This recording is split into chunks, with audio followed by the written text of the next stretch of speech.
சரி, அங்கே வந்து 2-3 பேர் வந்தாங்களாம். டவேரா வண்டியில் வச்சு கூட்டு இங்கே வாங்க, வண்டியில் வந்து ஒருத்தர் உட்காந்து அடையாளம் சொல்கிறதுக்கு வாங்கன்னு சொல்லி கூட்டு போயிட்டு அப்படியே ஏற்றிட்டு போயிட்டாங்களாம். திருட்டு நகைகளை வாங்கியதற்காக விசாரணை நடத்துவதற்கு நகைக்கடை உரிமையாளரை தனியார் வாகனத்தில் காவல்துறையினர் அழைத்துச் சென்றதை மர்ம நபர்கள் நகைக்கடை உரிமையாளரை கடத்தியதாக ஊழியர்கள் எழுப்பிய சந்தேகத்தால் கும்பகோணத்தில் 2 மணி நேரத்திற்கு மேலாக பரபரப்பு நிலவியது. விழுப்புரம் தாலுகா காவல் நிலையத்திற்குட்பட்ட காவல்துறையினர் காவல்துறை அல்லாத வாகனத்தில் கும்பகோணம் வந்து உச்சிப்பிள்ளையார் கோவில் அருகில் உள்ள பாபா நகைக்கடை உரிமையாளர் யுவராஜ் என்பவரை அழைத்துச் சென்றுள்ளனர்.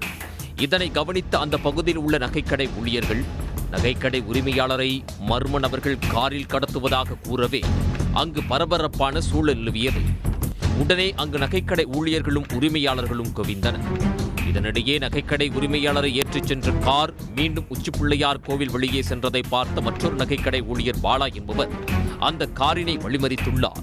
அந்த காரில் இருந்தவர்கள் பாலாவையும் காரில் அழைத்துச் சென்றதால் மேலும் பரபரப்பானது. உடனடியாக நகைக்கடை உரிமையாளர்கள் கும்பகோணம் கிழக்கு காவல் நிலையத்திற்கு தகவல் அளித்தனர். சம்பவ இடத்திற்கு வந்த கும்பகோணம் நகர கிழக்கு காவல் நிலைய போலீசார் விசாரணை மேற்கொண்டனர். வந்தது விழுப்புரம் காவல் நிலைய போலீசார் என காவல்துறையினருக்கு தகவல் கிடைத்தது.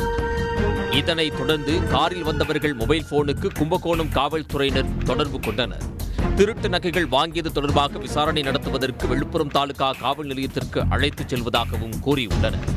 இதனைத் தொடர்ந்து கும்பகோணம் நகைக்கடை நிர்வாகிகள் விழுப்புரம் காவல் நிலையத்திற்கு புறப்பட்டு சென்றனர். நகைக்கடை உரிமையாளரை தனியார் வாகனத்தில் போலீசார் அழைத்துச் சென்றதை கடத்தல் என ஊழியர்கள் தவறாக புரிந்து கொண்டதால் கும்பகோணம் நகைக்கடை உரிமையாளர்கள் மத்தியில் சுமார் 2 மணி நேரத்திற்கு மேலாக பரபரப்பு நிலவியது. உடனுக்குடன் செய்திகளை தெரிந்து கொள்ள சன் நியூஸ் பெல் ஐகானை கிளிக் பண்ணுங்க.